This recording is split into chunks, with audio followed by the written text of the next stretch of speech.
আসসালামু আলাইকুম রহমতুল্লাহি ওয়া বারাকাতুহু। প্রিয় বন্ধুরা, একটি ব্রেকিং নিউজ, গুড নিউজ আসছে আপনাদের জন্য।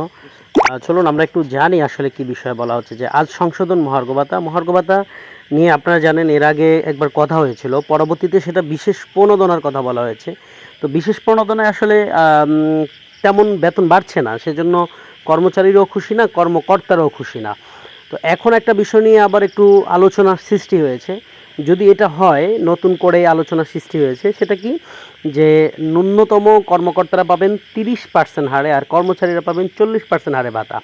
এবং ন্যূনতম আমরা দেখতে পাচ্ছি কর্মচারীরা 4,730 টাকা পাবেন এবং 6,450 টাকা পাবেন কর্মকর্তারা। তো এটা যদি আসলে ঠিকঠাক থাকে তাহলে তো আলহামদুলিল্লাহ ভালোই হয়। আর যদি কোনো কারণে এইটা গুজব হয় তাহলে তো পুরো বিপত্তি, সে বিপত্তিই থেকে গেল। তো যাই হোক, আমরা কামনা করছি যেন এটা সত্য হয় এবং এইটার উপরে যেন বিশেষ করে যেন আমাদেরকে মহার্ঘ ভাতা দেওয়া হয়। সকলে ভালো থাকবেন, সুস্থ থাকবেন। ইব্রাহিম নাহিদ আপনাদের সাথেই আছে। আল্লাহ হাফেজ।